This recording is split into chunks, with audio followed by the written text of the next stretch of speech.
और इस वक्त हम बड़ी खबर का रुख कर रहे हैं 1993 के मुंबई बम धमाकों के मामले में विशेष टाडा कोर्ट का फैसला आ रहा है। मुस्तफा दौसा दोषी करार दिया गया है। 1993 के मुंबई बम धमाकों में मुस्तफा दौसा को दोषी करार दिया गया है। अब अबू सलेम पर किसी भी वक्त फैसला आने वाला है। इस वक्त संजय सिंह मेरे सहयोगी हमारे साथ फोन लाइन पर मौजूद हैं। संजय, इस वक्त क्या चल रहा है? मुस्तफा दौसा, क्या इस वक्त की बड़ी खबर यही है कि दोषी करार दिया गया है?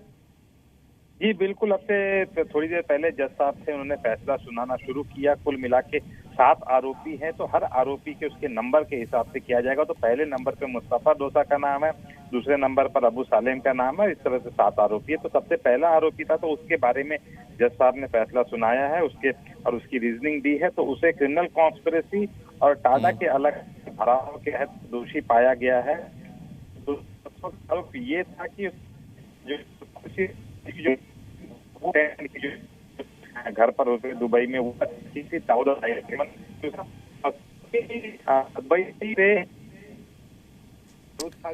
संजय, आपकी आवाज़ जो है हम ठीक से नहीं सुन पा रहे हैं, आवाज़ ब्रेक हो रही है। दोबारा आपसे हम फोन लाइन लगाने की कोशिश करते हैं। और इस वक्त जैसा कि आपने बताया, क्योंकि 7 आरोपी है और एक एक करके नंबर वाइज सिलसिलेवार जो है आरोप सुनाए जा रहे हैं, तो पहला नंबर जो था वो मुस्तफा दौसा का था। मुस्तफा दौसा को दोषी करार दिया गया है।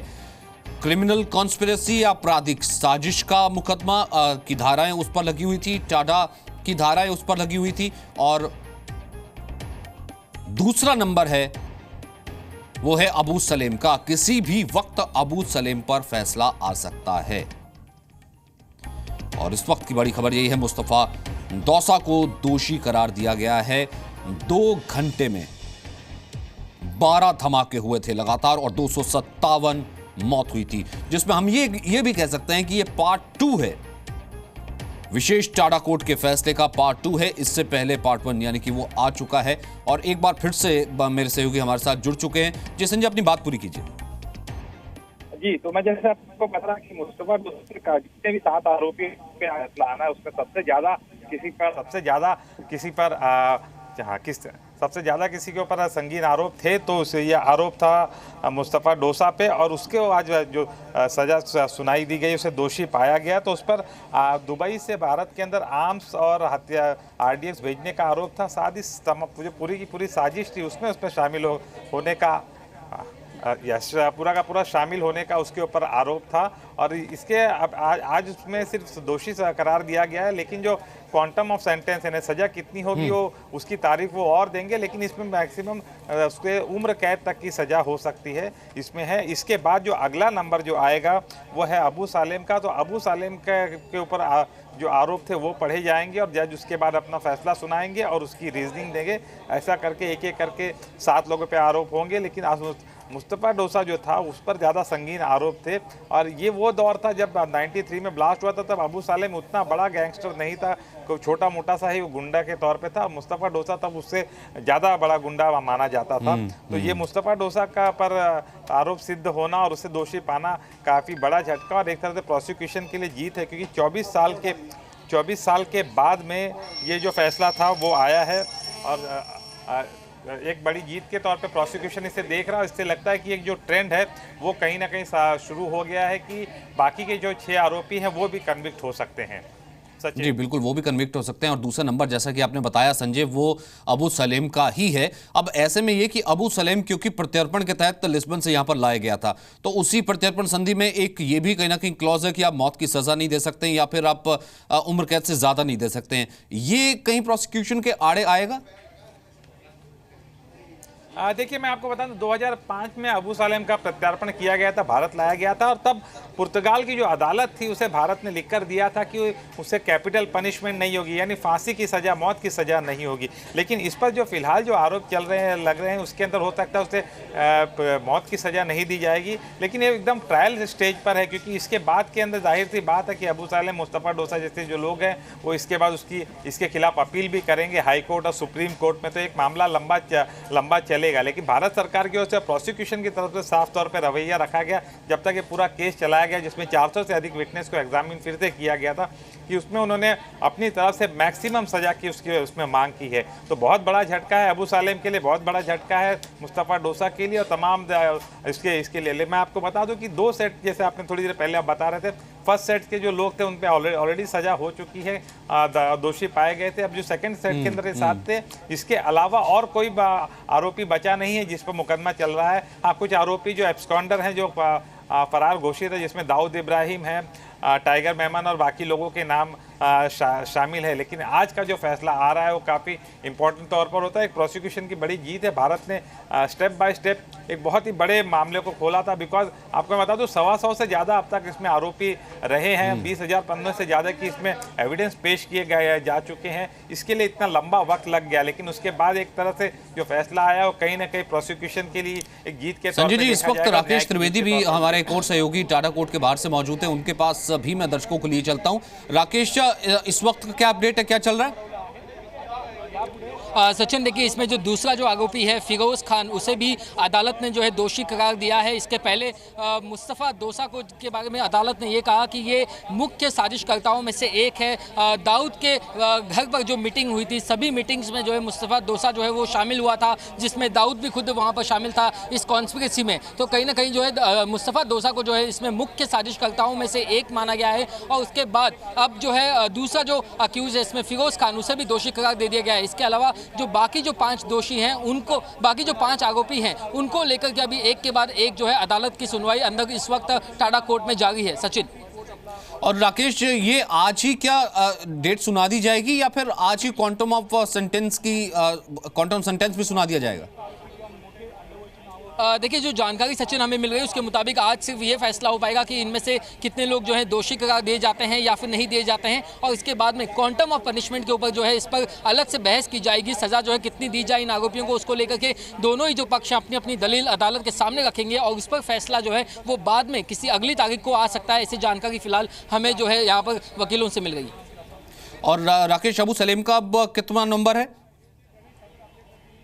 देखिए, अक्यूज नंबर 139 है इस लिस्ट में अबू सलेम। हालांकि मुस्तफ़ा डोसा के ठीक बाद जो है अबू सलेम का नंबर आना था, लेकिन अदालत ने जो है सबसे पहले मुस्तफ़ा डोसा, उसके बाद में फिरोज़ खान को लेकर के अपना जो फैसला है वो सुनाने की कोशिश, वो जो है सुनाना स्टार्ट किया। इसके बाद जो है अभी उम्मीद की जा सकती है कि किसी भी वक्त अबू सलेम का भी नंबर जो इसमें आ सकता है, उसको लेकर के भी अदालत अपना फैसला सुना सकता है। सचिन और राकेश, सुबह कई वरिष्ठ वकीलों से जब हमारी बात हो रही थी, वो ये कह रहे थे कि ये कहीं ना कहीं क्या प्रोसिक्यूशन के लिए आड़े आ सकता है, क्योंकि प्रोसिक्यूशन ने जो धाराएं लगाई हैं उसमें 302 भी है अबू सलेम के ऊपर। वो फांसी की सजा की मांग भी कर सकता था, लेकिन अब क्योंकि क्लॉज है प्रत्यर्पण संधि के तहत कि कैपिटल पनिशमेंट नहीं हो सकती 25 साल से।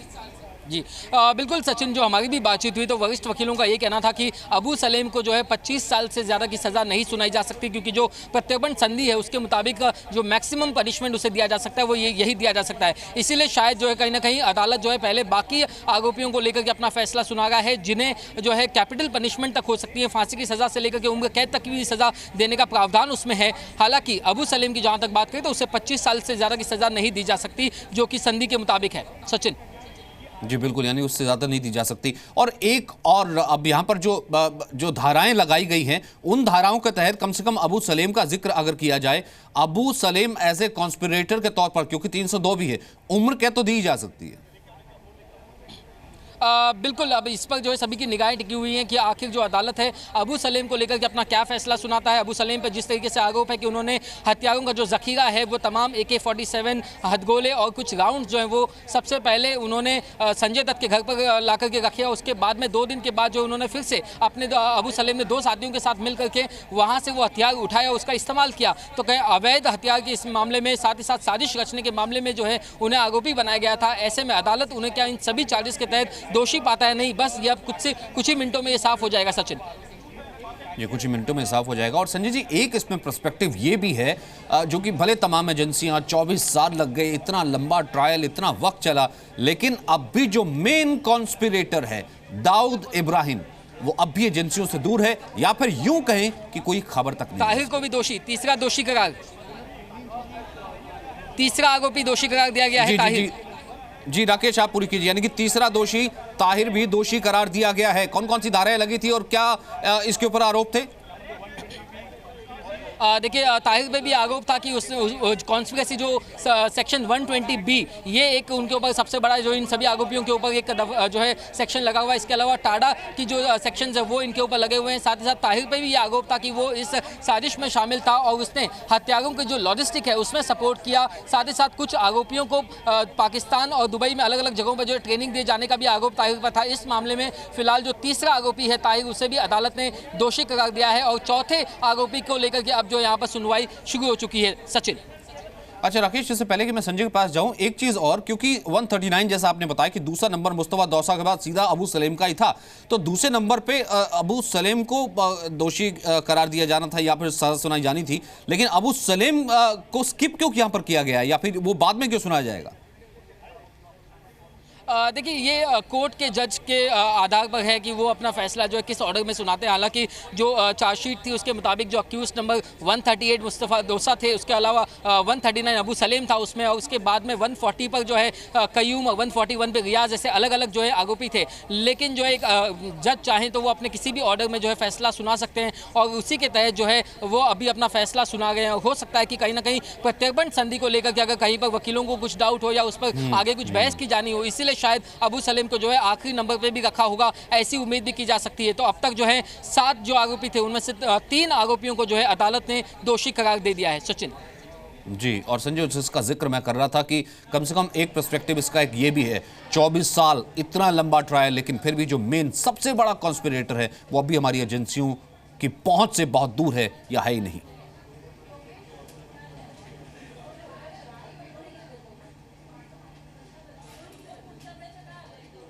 संजय, आवाज आ रही है आपको?